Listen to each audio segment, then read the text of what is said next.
Hello students, in this exercise 9.1 we are going to solve question number 4, and question number 4 is saying that the angle of elevation of the top of a tower from a point on the ground which is 30 meter away from the foot of the tower is 30 degree.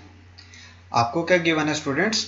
Angle of elevation एक tower का। Tower क्या है आपका? एक straight, ये आपका एक tower है। क्लियर? इस टावर को मैं मान लेता हूं ए बी। आपका टावर क्या है? ए बी है। क्लियर? ये आपका एंगल ऑफ एलिवेशन बना रहा है फुट के साथ 30 डिग्री का। 30 डिग्री का ये क्या बना रहा है? आपका एंगल ऑफ एलिवेशन बना रहा है। आपको क्वेश्चन में गिवन है to the foot of the tower. Angle of elevation of a top of a tower from a point on the ground which is 30 metre away, यानी कि जो आपका ग्राउंड है उससे जो आपका टावर का जो फुट है वो कितने मीटर दूर है? आपको क्वेश्चन में गिवन है कितना मीटर दूर है? 30 मीटर दूर है students. Clear?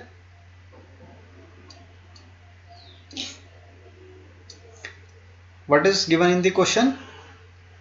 That the foot of the tower is 30 meter away from the ground, and ground which is making an angle of elevation of 30 degree with the top of the tower. Top of the tower क्या है आपका? A side. What is top of the tower? Top of the tower is A side of a right angle triangle ABC, making an right angle at B, and this is the height of the tower. AB is the height of the tower. AB is the height of the tower, and it is making an angle of elevation of 30 degree with the ground, and ground is 30 meter away from the foot of the tower, and you have to find out the side AB, which is the height of the tower. AB is the height of the tower. AB क्या है? आपकी height of the tower है। इसको आपको क्या करना है? Find out करना है स्टूडेंट्स। क्लियर? और आपके पास BC जो साइड है वो गिवन है which is the base is 30 meter. Clear? अब आप क्या करेंगे? ट्रिग्नोमेट्रिक रेशियोज को यहाँ पे लिखेंगे पंडित बद्री प्रसाद हर हर भोले की फॉर्म में। आपने क्या किया? ट्रिग्नोमेट्रिक रेशियोज को लिखा पंडित बद्री प्रसाद हर हर भोले की फॉर्म में। Clear?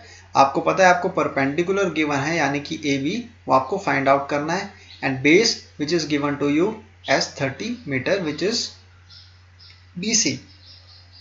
So you will write over here as perpendicular over base which is equal to tan 30 degree. Perpendicular over base क्या होता है आपका? tan की वैल्यू होती है। And what is perpendicular students? Perpendicular is AB side. And what is BC? BC which is base is 30 meter which will be equal to tan 30 degree. Now you have to find out the value of AB. You will write it over here as it is. And what is BC? BC is 30 meter which is given in the question. And जो आपके पास tan 30 की value होती है students वो क्या होती है? 1/√3. What is the value of tan 30? 1/√3. Now what you will do? You will write it over here as AB which is equal to 30/√3. AB को आप कैसे लिखेंगे? 30/√3 लिखेंगे। √3 आपका डिनोमिनेटर में कभी भी नहीं आ सकता, तो इसको आप क्या करेंगे? √3 को 2 टाइम्स मल्टीप्लाई करेंगे, यानी डिनोमिनेटर और न्यूमरेटर के साथ। अब आपके पास जो है AB की वैल्यू वो क्या आ जाएगी? 30 multiply by √3 will be 30√3, and √3 multiply by √3 will be 3. So it will be 30√3/3. What will be the value of AB? 30√3/3 meter. So AB, which is height of the tower, is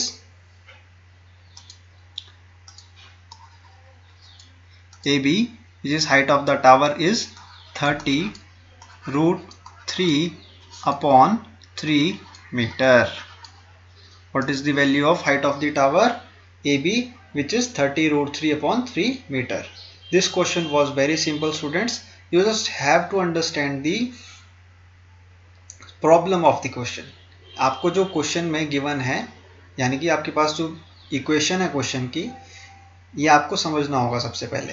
और उसके बाद आपको क्या करना है, डायग्राम को draw करना है इसी इक्वेशन के बेस में। जो आपको क्वेश्चन गिवन है इसी इक्वेशन के बेस में आपको सबसे पहले क्या काम करना है, डायग्राम को ड्रॉ करना है। क्लियर? क्वेश्चन को अंडरस्टैंड करने के बाद सबसे पहला काम क्या करेंगे, आप डायग्राम को ड्रॉ करेंगे। उसके बाद आप क्वेश्चन को सॉल्व करना शुरू करेंगे। जैसे आपको क्वेश्चन में यहाँ पे गिवन था, the angle of elevation of the top of a tower from a point on the ground which is 30 metre away from the foot of the tower is 30 degree. तो आपको क्या कह रहा है कि एंगल ऑफ एलिवेशन जो है एक टॉप ऑफ द टावर का, तो टावर आपका कैसा होता है, स्ट्रेट। टावर आपने देखा ना, आपका सड़क पे भी टावर खड़ा रहता है तो वो कैसा रहता है, परपेंडिकुलर टू द ग्राउंड, यानी कि ग्राउंड के वो क्या है 90 डिग्री पे खड़ा है आपका टावर, और वो एंगल ऑफ एलिवेशन कितने का बना रहा है, 30 डिग्री का। 30 डिग्री का एंगल ऑफ एलिवेशन बना रहा है, और वो कितने मीटर अवे है, 30 मीटर अवे है from the foot of the tower. और फुट ऑफ द टावर क्या है आपका, B side. What is foot of the tower, B side, and top of the tower is A side. A side is the top of the tower and B and is the bottom of the tower. B जो आपकी side है वो क्या है, bottom of the tower है, a side is the top of the tower, and angle of elevation which is 30 degree is 30 metre away from the foot of the tower. तो foot of the tower यानी कि B side से 30 metre दूर क्या है आपका angle of elevation बन रहा है, यानी कि सी साइड पे। क्लियर? अब आपको क्या फाइंड आउट करना था, height of the tower which is A B. Simple. तो सबसे पहले आप क्वेश्चन को अंडरस्टैंड करेंगे, उसके बाद आप डायग्राम को ड्रॉ करेंगे स्टूडेंट्स, और डायग्राम को ड्रॉ करने के बाद आप क्वेश्चन को सॉल्व करेंगे। और सॉल्व करने से पहले जो आपको क्वेश्चन में गिवन है, जैसे आपको यहाँ पे BC गिवन था, बेस। क्लियर? उसको आपने यहाँ पे लिखना है, गिवन को आपने क्वेश्चन में लिखना है, और AB जो आपको फाइंड आउट करना था उसको भी आपने क्या लिखना है, टॉप पर लिखना है, यानी कि height of the tower you have to find out. उसके बाद आप क्वेश्चन को स्टेप बाय स्टेप सॉल्व करना शुरू करेंगे। और सॉल्व करने से पहले आप ये नहीं भूलेंगे स्टूडेंट्स, आप ट्रिग्नोमेट्रिक रेशियोज को यहाँ पे नोट डाउन करेंगे। जैसे पंडित बद्री प्रसाद हर हर बोले मैंने यहाँ पे लिखा है, इसको आप नोट डाउन रफ वर्क में कर लेंगे अलग से। उसके बाद आप स्टेप बाय स्टेप इस क्वेश्चन को ईजिली सॉल्व कर पाएंगे। आई होप इस क्वेश्चन में तो आपको कोई भी प्रॉब्लम नहीं होनी चाहिए। Thank you students.